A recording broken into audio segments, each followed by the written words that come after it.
This is where the judges sit. We hold, I'd say, 100, 150 people. We have microphones hanging there to catch the audience reaction. People applaud and stuff like that. It's a very important element of the show. We want to hear the people at home. So let's look at the podiums. This is how they stand, and they can move the height of it. So if you're really, really short, we'll bring you up. These are the very famous buzzers. A lot of people, these take a lot of effort. Yeah, man, go ahead.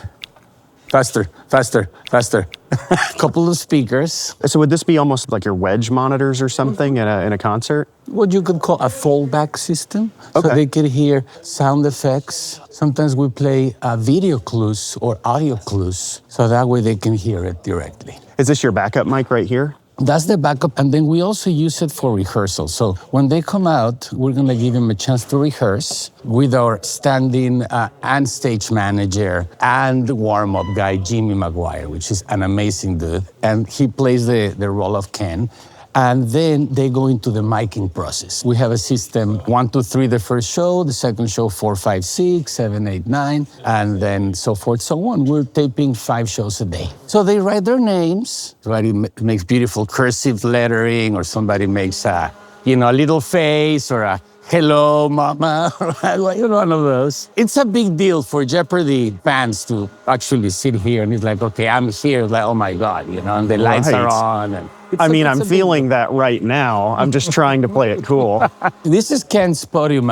Come over here to the side. So this is where he operates, and he also likes paper. So he sees the trivia, and he has the answers too. And this is where he conducts everything. He can see also here a video feed for him. These buttons have a meaning. One is too much time. It means that you're taking too long to answer. He can hit that and say, time's up. What is this red light for? That's to let him know that we have to advance. So this is like his cheat sheet? Yes, but he likes also to use paper. He comes from here, and he hears his announce. And now the host of the show, Ken Jennings. And he comes out. Johnny Gilbert is our legendary voiceover and announcer of the show. Now he works from home. The guy is like in his 90s, and he keeps going. So he was kind enough to record a generic voiceover that we use during the show. And then when we're post-producing the show, he lays over a new voiceover to introduce the new contestants. And that's what you hear on TV. So he comes out, thank you, everybody. He comes over here, he thanks everybody. Everybody's applauding. And then he gets into the game, and the rest is history. You'll see it when we're taping.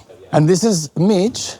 Mitch. Hi, Mitch. Nice to meet you. Nice to meet you. What's your name? My name's Dallas. Dallas. Yeah. Nice to meet you. I come in the morning and start our communications. We're mostly wireless. There are different groups. There's lighting, there's stage manage, there's camera assists, there's audio. So there's different channels, and everybody likes to be on headset now. Our producers are all on headset. This is what he's talking about. Yeah. And then I come in and we turn on our mic rack and our fiber box, and I usually start with our handheld mics. We float 2 hand mics. One is a warm-up mic for Jimmy, our stage manager / warm-up man. And then our other wireless is for our executive producer to do like a track for the upcoming show. And then we delve into our body packs for the contestants and talent and stand-in talent. This is basically a wireless pack. It has internal antennas, so there's no antenna sticking up, poking people, which is comfortable for them. We went with a nice lightweight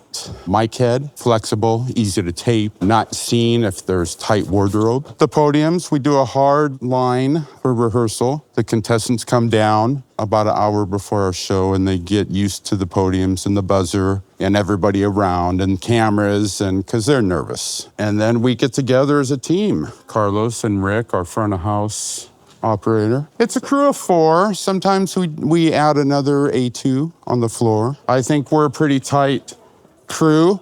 I've known Carlos for almost 30 years, and I love this guy. He's a great mixer. He has great ears. It's a pleasure working with this crew. It's a very chill crew. We're all get along really good, and we're all there to help each other. And, yes. And the audience, they're dedicated. They return visit a couple times a year. They enjoy it. And Rick supplies the feeds for the underseats, and it's just like you're there, but living it. So if you're not wearing a headset, you'll hear it in the audience. In the house. I'll show you the speaker setup. This is the The receivers, this is where all the microphones come. Two more gentlemen that are our house techs, John Powell and Bernard, and they make sure that all this gear owned by Sony runs nicely and all the frequencies are coordinated. With so many frequencies going on and shows around us, we gotta make sure those frequencies are coordinated. So this is where all the mics receives. Then it goes into what we call a splitter. What is a splitter? A splitter has an input and then it splits to different outs. One goes to front of house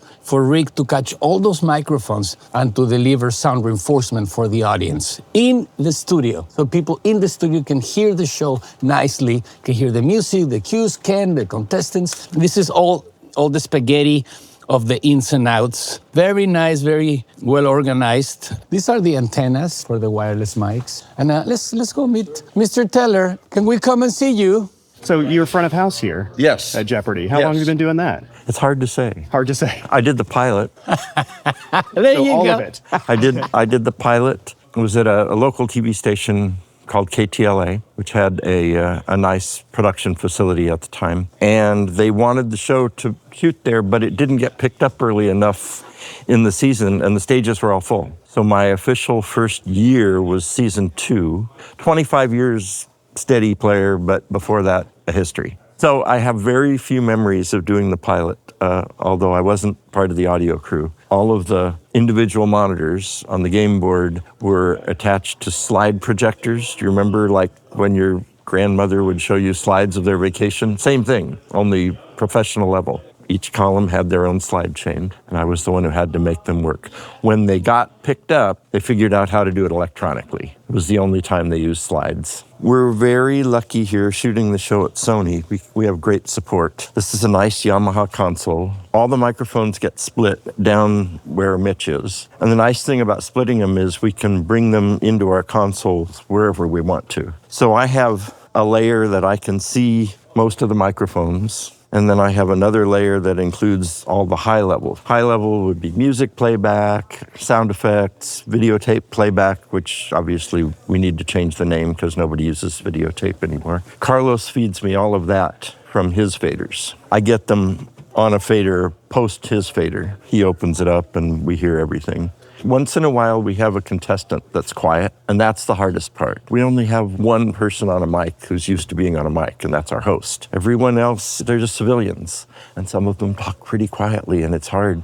So I have to be careful not to get too rambunctious with their mic, or Carlos will hear it. And I will say, it's getting a little hot on contestant 3, Rick, and he'll be like, okay, and he'll bring it down a little bit. Yeah, if I get to 0, that's safe. If we did the show and I sat like this and I went away and got coffee, Carlos would never hear anything. It'd be fine. But if I have to sneak it up a little bit for contestant 1 because he's quiet or she's quiet, I have to be really careful. The problem is I can't really hear it turning loose like he can. I can hear it or if it gets really hollow, but I never get to that point. When I get to the edge, I don't think you really hear it on the air. If you were listening in headphones, maybe, but we're pretty well balanced. We have 2 PA systems in here. We have speakers hung on the pipes back there that are kind of far away. And then we have underseat speakers. Every other row, every third seat has a speaker. The 2 different PAs get 2 different mixes. All of the lav mics go to the underseats. I don't ever put the lav mics in the overhead. It would make more noise for Carlos. He would hear it.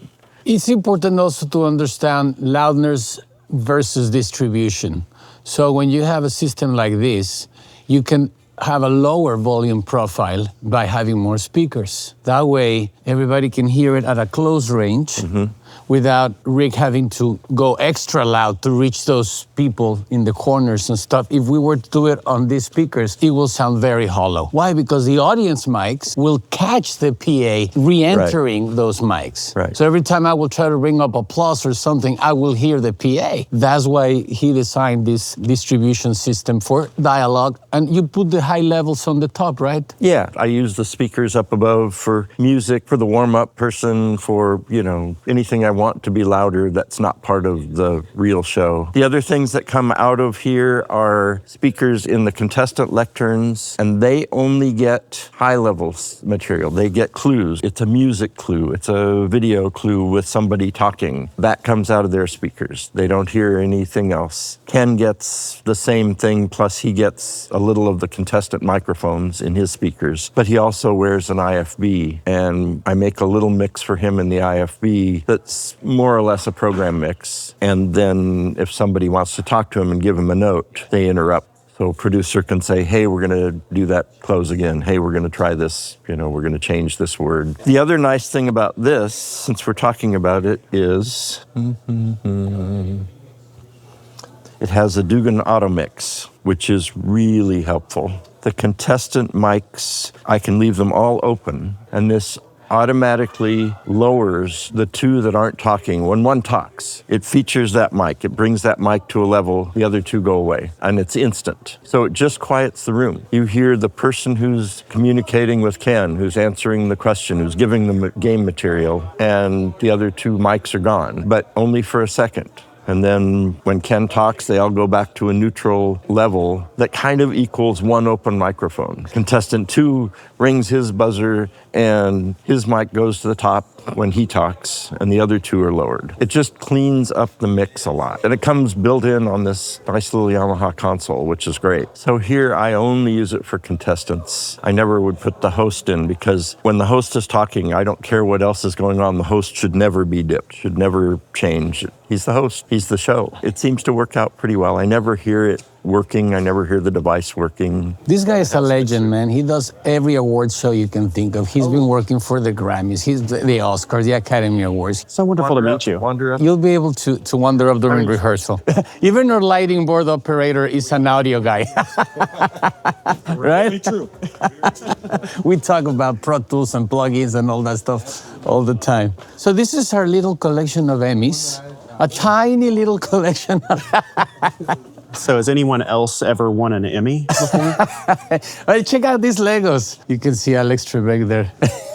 This is the old podium for Alex, and this is how he used to do it. He will read it and just cross out all the clues that were already played. So those are the composed by Merv Griffin, which has made, I think, close to $100 million.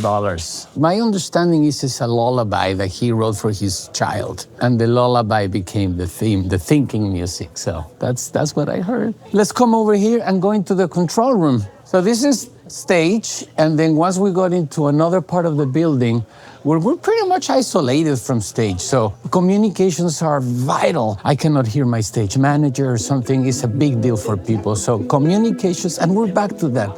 How important communication is, how important it is. So audio carries that. At the end of the day, we're just servicing the story.